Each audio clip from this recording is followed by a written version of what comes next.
Hi, everybody. I'm Dan O'Keefe for the Marquette Wire, and joining me today is Chris Mars, John Farley. How do, everybody? And Kevin Farley. Hi. They are all, well, most of them are graduates of Marquette. Except this guy. I'm Regis University. It is a ugly stepchild of the Jesuit community, but we are still a Jesuit school. So first off, what are you guys doing here? I don't know. I have no idea. We're supposed to be at a bar right now, but no, we're doing an improv show tomorrow night. We came to do our Avalancheros show, which is the improv show we've done in Marquette a few times, and came in to do it again. Cool. What? How did the Avalancheros start? How did you all get involved with that? You know, Good question. Yeah, 6 or 7 years ago, I think it was, our buddy Pat Finn and Danny Pudi, all of us had, we knew we were all friends in LA and working in comedy and stuff, and we'd all come from sort of an improv background. And at some point, somebody in Marquette reached out and asked if we would want to come do a show. And we came, I think the first show we came and did was in 2010 or 2011. And, you know, it was such a great time, and it just kind of was born from there. Yeah. So you all work in the entertainment industry in Hollywood, out west. And how did you all get, how did you first get started in that? First get started in Hollywood or in entertainment in general? Entertainment in general. Entertainment in general, we all started at Second City in Chicago, Illinois, an improv Olympic, and we took classes and we learned the art form of improv, because you guys have stuff in school here, or the Fugees, I believe they're called, but we never had that when we were going through. Did you have any improv? I didn't do improv at Marquette, no. We didn't either. So we learned it down in Chicago, and that's how it all started. And in our off time, we would do commercial auditions down in Chicago. We all had an agent that we would go out, and it was old school stuff, so we always had to carry around our headshots. Nowadays, everything's digital, so you don't need to bring. You just have to bring yourself. But we bring our headshot, go down to an audition, go do classes. You just immerse yourself. And I remember one Second City teacher goes, "Have you guys actually called yourself performers? Because you guys are now performers. You know that." And, it was kind of weird to say. I'm like, I guess I'm a performer? No. All right. So I think that's pretty much everybody's. Yeah. Pretty much. Yeah, Second City was a big thing Yeah. down in Chicago. Kevin wrote a sketch show called Sports Bar for Second City, and we had a lot of the owner of Second City's wife produced it, and he went off to L.A., so I took it over, and then we did sketch comedy show that was on at 3 o'clock in the morning against Gomer Pyle. Yeah. And but it was fun. That was our very first show that we ever got on the air. Yeah. I think for all of us, sort of, going in to perform comedy at night and take classes in comedy, and whether it was improv, and then that sort of opened doors for us to opportunities with agents and opportunities then to audition for commercials and TV and film. And all of us initially did that in Chicago, and then had, as our careers grew, moved to a bigger market where there was more opportunity to do that kind of stuff, and it just kind of snowballed from there. Yeah. What would be the best piece of advice that you could give somebody who's looking to get into comedy? Get into acting? Acting. Yeah. I would liken acting to be like the lottery. You guys ever go down to the 7-Eleven and do a lottery, buy a lottery ticket? Well, if you buy one lottery ticket, that's acting. If you buy two, you're an actor and a writer. 3, you just got to keep building up more and more things. You have more and more lottery tickets to hand in, and something's going to hit. But if you're just playing with one card and it's just acting, or you're just staring at the phone waiting for it to ring, it's not going to ring, you're not going to win. So you've got to put on many, many hats. Yeah, I think just do it. Just do it as much as you can. Find opportunities to audition for a play or a student film, or make your own stuff and put it on YouTube, and just always be doing it, because there's no one way to get into it in terms of becoming a working actor. Just always be looking for opportunities, and then you kind of expand your network of people that you've worked with and people that have seen you, and ultimately that's going to help make you a pro. Jay Leno said, was just asked that question one time, and I always liked his answer. He said, get famous. And there's nothing more true than that. Now, I'm not saying go rob a liquor store, but All right. get famous. No. No, you do said that. rob a No, liquor don't- store. don't do that. I'm gonna do that. Yeah. The it's, hustle is getting famous. Right. You can't really, I mean, these days, get Twitter followers, I guess, people are looking at that. But you have to have some sort of bankability, some sort of brand. Get yourself branded, get yourself famous, get yourself out there. And then, things will start to become easier. But find a way to get famous. Find a way to YouTube it or do your thing if you want to get into this thing. I mean, that's one way to do it. That's Jay Leno's way to do it. Of course, by get famous, Kevin means, get enough sleep at night, eat a healthy diet, work hard. Yeah. No, but it's a trick. I mean, it's a hustle. It's a hustle, and it's a tricky thing to do. But yeah, that's pretty much what it is. I mean, in how you go about getting famous, it's your own way you do Right. it. Yeah. TMZ and award shows are the last. Are the last This things- is horrible advice. No, TMZ and award shows are the last things. The first things you guys all see, but it's the last thing that everyone else does in acting. Acting can be quite boring at times. Very There's- boring. You're repeating your lines 100 times. You're getting different camera angles. I mean, these are two angles right here, but then, in acting, I got to repeat this whole thing where we've got to do it, back and forth. You got to do it again. You got to do it again, and it's very repetitive, and you're standing. It's boring and physically challenging sometimes because you got to always be on your feet. You always got to be, thinking. Yeah, it's a cliche, but it's definitely not glamorous work No. for the most part, No. even though it's a glamorous industry. Right. Well, not- it seems glamorous Yeah. because you're supposed to sell the product, whatever you make. You're supposed to package it and sell it. So it's part of selling it is making it look glamorous, but it's actually quite the opposite. It's very tedious, very boring, and can be just maddening. Yeah. Yeah. So the misconception, I think it's not so much a misconception anymore. I think people understand it now, that it is really just tedious and boring, and also just frustrating.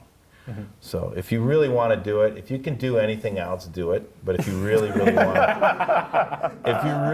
want to act, then act. Because if you really, just love to do it, then do it. But if you can find anything else you love just as much, then do that, like post office or whatever. This is all in Kevin's self-help book for actors. Yes. Well, it's true. I mean, you really got to love it. You really got to love it because it's going to be frustrating, it's going to be tedious, and you're going to have a lot of failures. It is an Yeah. industry where you have to be good at rejection.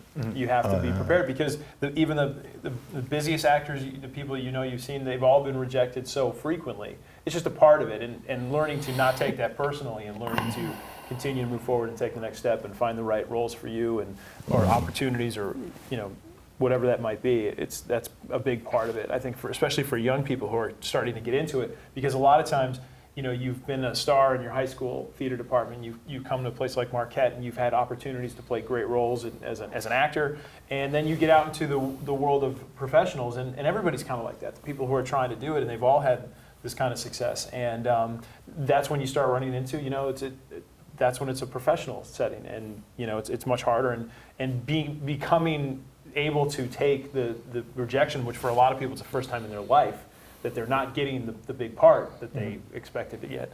And getting used to that is a big part of persevering, especially in those first years when you're trying to become someone who can make a living at this. The problem with acting is there's no LSAT you have to take. There's no test. There's no barrier to entry. Anybody can do it. Now, if you're a lawyer, even those crappy lawyers, you still got to take that LSAT and you got to pass it. So that kind of weeds out some of the real dummies in law. But you still get crappy lawyers. With acting, there's nothing like that. Thank God. Or we would have never passed the test. No. But that's a good and a bad thing. The good news is you can just call yourself an actor one day. Right. The bad news is a lot of crazy people are in this business, Yeah. legitimately crazy people. And, so you got to put up with that. Like a lot of mental illness, Yeah. a lot of real psychopaths. And, you just got to put up with it and just go, yeah, okay, that person's out of control, or he's got an ego, or he's got, he's a star, thinks he's a star, or, he's not a star, he thinks he's bigger Right. than he is. You have all those kind of people in there because there's no like test. There's no test. There's no acting test. You're like, oh, I passed my acting test. Now I'm an actor. Right. You just call yourself an actor one day. Like, anybody can do that. So it's kind of scary a little bit. How has the industry changed since you all started off? Has it changed? Yeah, or the have digital you age changed? has come about. There's been a lot of changes in our business. A buddy of mine was telling me a funny one thing that kind of got him made his stomach churn a little bit. It was in that Mad Max, the new Mad Max movie, Fury, and somebody's Charlie Theron or somebody's looking up in the sky, and one of the younger kids goes, "What was it like before all this happened?" And she goes, "Everybody had a show." I was like, oh God. Yeah. And Bob Dassey's like, that kind of scared me. Is that what's going to happen? Is everybody going to get a show? Because you can this is on YouTube. Anyone can make a YouTube channel, and you can, and so you've got to try and separate yourself from the rest. It's getting. Well, it's good and bad. Yeah. I mean, I think the biggest change, I think, in our industry has been the digital revolution. It's a hokey, Say it. You said it. hokey term. It's been the digital. But, you know, when sort of YouTube came around 10 or 11 years ago, that suddenly gave everyone this distribution outlet that was very easy to share. And you know, when we first started, when each of us came into our career, that wasn't available. You had people who made films and made short films, and you could distribute them via VHS or DVD or whatever it might have been. But that opened up this incredible world, and obviously it has created the access to great equipment and the ability to make things that look really good now is there that was never there 15 years ago, and the ability to have other people see that is incredible. However, you also have a tremendous amount of competition in that space, and everyone's always, you know, fighting for views and fighting for, you know, eyeballs, and rising through that clutter is probably, you know, as difficult as anything. And everyone's always kind of looking for that something to go viral. But I think what's more important for somebody who wants to be a young filmmaker, young writer, young actor, when you're making something, it's not about getting thousands and thousands of views on something. I mean, that's great. That might get people's attention. But if you're making stuff that you feel really good about and you're doing quality work, you can still use that to share with people. And sometimes all it takes is the right person seeing something, and they might look and say, well, I don't care if it's got 2 million views. What I care is that this is a really good idea, and we could execute it at a really high level. So that change has been enormous. I think celebrity is gone, and I think the big paycheck is gone. I think you're going to find everybody's a celebrity. You're going to find, you know, people that are actually on shows that are still have a second job, which is going to be a new weird phenomenon in the future, just because it's not going to be a ton of pay. Like in the back in the day, there were celebrities, and celebrities had big paychecks. And your paycheck was bigger then because there was only 3 networks and basically a small distribution channel. But now the distribution is huge, and so everybody's kind of an actor, everybody's kind of a celebrity, everybody has a podcast. So your paychecks are going down, but you have more work. So you'll be able to work, but you're not going to get the big paychecks. So you might have to have a second job, even though you're like, wait a minute, I'm on an Amazon show. You're like, yeah, but it's only pulling in maybe 3,000 a week or something, where it was 10, 12, 15 a week. You know, and you could go to Barbados every other day, you know, and you'd had a really great lifestyle. But it's just gone. That lifestyle's gone. Celebrity's gone down. Everybody's kind of a celebrity. You read these magazines, and you're like, who's that? The guy's got a show, and I don't even know the guy. You know, and, you know, Saturday Night Live. I mean, who's on Saturday Night Live now? You don't even know. I mean, sometimes you know some of the bigger ones, but, you know, that's not even a big show anymore, you know, I mean, because of this phenomenon of everybody has a show. But there's so much content. There's so much competition, which is a good thing and a bad thing. I mean, they talk about like peak TV, which is a big catchphrase now in the industry and you know, there are, I think the number for 2017, where there were 470 something shows that were being made for the United States audience across all networks and platforms. I mean, that's a lot. Wow. And some people think that's too much, and the audience is not there to sustain it. Other people think you can still make even more and even more. But to Kevin's point, that has driven, you know, the size of the audience for any given show is far lower now. And then, in turn, often the size of a paycheck for sort of people is lower, you know, because there's, you know, there's more pressure to make content, and they just don't pay as well. But I mean, that's kind of all this inside baseball stuff. But it is a big change in the industry. Yeah, and with every show that's on TV or YouTube or anything, you're trying to find advertisers, and the advertisers, depending on the show, whether it's a podcast or something, it goes up from there, and you find small little companies like weed companies always, advertise on podcasts, and they'll give you a couple $1,000 a week, and you can pay your buddy to do, and so you can make a decent living, doing a podcast, and your weed company sponsors your podcast, so you go from there, and then you go up from there, you go to an Amazon show, where you got a small part on an Amazon show, and you're making a small little amount of money, and their advertisers are, I don't know, other internet things. Well, subscribers mostly on subscribers. On Amazon, some of these, some things networks are very beholden to advertisers, and other, Netflix and Amazon and places like that, they want subscribers, and they're not beholden to a demographic, or they're not trying to appease a certain brand, which is a tremendous freedom, I think, for the creators of those programs, and probably tremendous freedom for like a Netflix. But it is a big change in the landscape, where historically TV was dominated by the 18 to 49-year-old demo, because that was the age group that advertisers wanted to hit. And if your show was really popular with people over 50, but it didn't register in that demo, you were out of luck. But now with Netflix, they don't care who's watching the show. They just want your $12, whether you're 15 years old or you're 85 years old. And so that's why Jane Fonda and Lily Tomlin can have a show that's immensely popular with people over 50, and it's the same as having a show that's immensely popular with people in their mid-20s. And binge watching has changed the way we watch television also, with Netflix and this. I did a show, F is for Family, where it's an animated show, and I just finished the second season, and it won't be out till next Thanksgiving, because we got to send it to France and get it all animated, and then we got to come back and get what you're supposed to make 12 in a row. You got to finish those 12 shows before you hand them into Netflix. So that takes an enormous amount of energy, work to get them all finished, and then hand them in, and then people binge watch. So that's changed too. Just the way you're making shows now is it takes a long time, and then because you have to finish. You have to finish 13.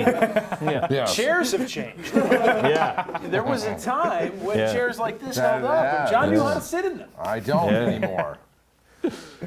So there's a lot to yeah, change. There's another big industry change is the guy that's on YouTube that's commenting on, my kids watch like Minecraft. There's a guys that comment on Minecraft. Yeah. And they're making $15 million a year. Yeah, those guys, yeah. That's insane. Yeah, the And they're YouTubers. just- Full you know, confession, that's me. Yeah. So those guys are like, if they just commenting on a video game, they'll get subscribers, and people want to know how to beat Minecraft, and then that's a huge industry. Or like commenting on sports bloopers, things like that. Yeah. Yeah. So are any of you thinking about starting a Minecraft YouTube channel? Maybe hilarious. Or Barstool Sports on Instagram, that's another big thing. That's kind of a phenomenon where people are seeing little snippets of somebody falling off a roof, which I happen to think is the funniest thing in the world. Yeah. And I love to watch people fall down, and that is a new phenomenon where it's only 30 seconds long, and you get to watch it on Instagram and Barstool Sports, and then all these other Instagram places. That's a whole nother ball of wax, and they're making a ton of money. Yeah. Well, would you say that is really a new thing? Because like pratfalls and stuff have been a part of entertainment since entertainment began. But that's on It's just a TV. different- This is on different platforms. So now you've got different Mm-hmm. agents. They're all like going, all right, I'm gonna start negotiating that contract with that guy, because it's not, you're not getting, Bob Saget out there anymore. Now it's just some random guy from England Mm-hmm. that's commenting on all this stuff, and you're like, oh God, he's got all the people, so he's got the eyeballs on him. Mm-hmm. We've got to go get him, sign him, and get a deal with him. But to your point, what's true, I think, about that is it's like, what's funny hasn't changed. Or like what moves us hasn't changed in terms of drama or whatever. The delivery methods have changed, and how the audience consumes those things has changed and is continuing to change. I mean, it's obviously it's changing at a very rapid pace. But I think that like for people who are interested in telling stories, or writing, directing, acting, and the core of those things that attract people to entertainment in general have remained largely the same as John loses his mic. Sorry, I get antsy. The thing is, like, talent always will be standing out, but you're gonna, I find that a lot of shows are pretty bad acting out there. There's some pretty bad acting. I don't know if you've noticed it.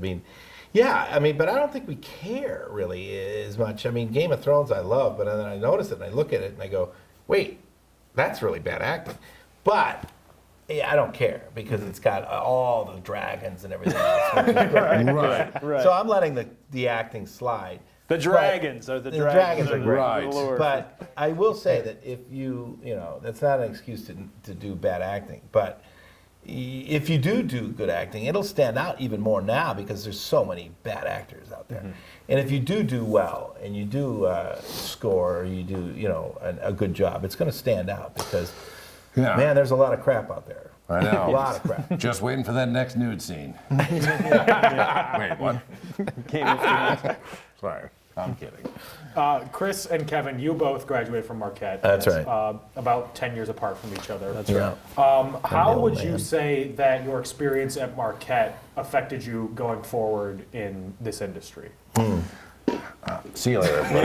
Get out of here, Regis. I've always thought that Marquette's biggest thing is its people, and I always think that, and I will say this, that I have my friends from Marquette, and I'm going to go meet them after this, for my whole life, and I think that's the one thing that separates this school with a lot of schools. For some reason, you make great friends here, and I've always kept my friends for a long time, and that helped me in our industry, and I met Chris, and I think we always, that's the one thing I like about this school is hey, you went to Marquette? Oh, cool. And you just sort of bond on that, and where I don't think that has, certainly not Regis. I did see one person with a Regis license plate holder. I was like, oh my God, there's a Regis. You rear-ended that guy, I didn't you? had to. Well, actually, you do have some good friends from Regis. You still keep your good friends from Regis. So, but I do think that Marquette stays together, and I think that the classes stay together, and you make some really good friends going forward in life, and friends you keep for life. So that's the best thing about this school. I would agree with Kevin. I think I underestimated that as a student, how valuable it would be to me later to connect with people from Marquette, and so many friends who, not even, as Kevin's saying, not even the friends that I have who were from here, but also people that I later met that I connected who are here at different times. And for me, I felt also just the community here in terms of when I was here in the broadcasting department and in the theater, it was a very safe and encouraging place to really try a bunch of different things. And in working, when I was here, I had the opportunity to do some MUTV stuff, some MUR radio stuff. I did a couple plays in the theater department, and to me, kind of getting a feel of all this different stuff, getting to sample these things, that was really valuable to me. And it was a smaller program that I think some other places have. There's always a certain amount of, it's competitive to a degree, but it was also, I think, a very supportive community. And I don't know that you get that everywhere. And that's for me, that was You good. experimented in college. The hell did you do? So I think that's that for me, Marquette was very helpful in that sense. And John. Oh, God, here we go. Regis Rangers, Regis Rangers. We are the Regis Rangers. We like to go ranging. What are we doing? What are we I actually talking didn't about? have a question. Yeah. I just wanted to see what would happen if I said your name. Yes. I didn't do much theater in Regis. I was a business marketing major, and my teacher was a narcoleptic. That was great. Hand me the test and fall asleep, and I'd be like, That's awesome. what do you got over there?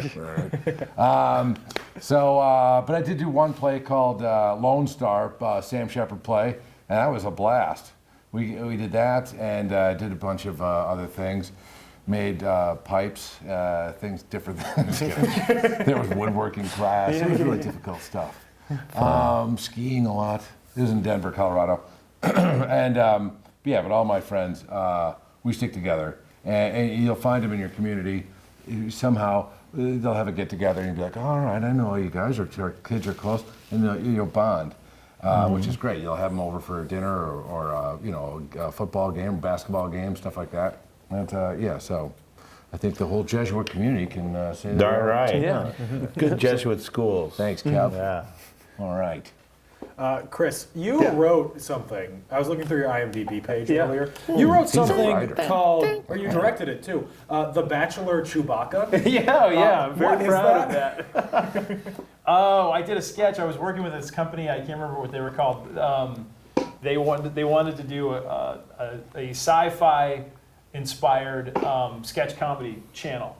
And for YouTube, it was a digital venture, and they asked me if I wanted to write or do anything. And so my wife and I were big fans of The Bachelor, guilty pleasure, and I always thought it'd be funny to kind of spoof that show, which it has been spoofed many times very well. Although at this time, when we did this, it felt fresh, and we did it with Chewbacca is the Bachelor. And so it's a bunch of human women, regular women who'd be on the show competing for the heart of Chewbacca. It's on YouTube if you want to check it out. It's pretty funny. It was a few years ago, but I'm very proud of it. But it was just a sketch piece that I did. Have you heard the McCormick is being torn down? Yes. That's sad news. Yeah, sad news. It's very sad because that has a lot of great memories. Was it the freshman dorm? No, the beer can. The beer can. Yes, Beer the can. beer being Are they going torn to down. build something that looks like it? I wish. No? No, they're building a new dorm where the old family planning office or something was. Okay. That's not the right name for it. They wouldn't have that at a Jesuit school. No. Family planning. It's a good place to find a date. It was I don't remember what the name of the building, but they knocked it down. It's next to where the old children's hospital that they Okay. turned into a dorm, and it's gigantic. Wow. It's got 2 wings to it. It's not in a beer can shape, which is That's a really shame. disappointing. Wow, So are they Marquette's gonna, got is some nothing going dough. to be where McCormick is? So they've got this big old plan to redo all of campus. Okay. Not all of it, but they want to build either the new rec center there or the new business hall. So Regis got a new yogurt machine. So We're you pretty got proud that. of that. We got now you got can go. that. You can do the Choc- swirl on that yeah, one, right? chocolate The vanilla middle or the one will swirl. combine it. Yeah, no, it's a So, big deal there too. We're all pretty excited about that. Yeah. It's got a range on the side of it. Well, thank you guys so Thank much. you. Thank you. for Thank sitting you, down to Dan. be Appreciate interviewed. it. Awesome. Yeah. I am Dan O'Keefe. Thank you for watching.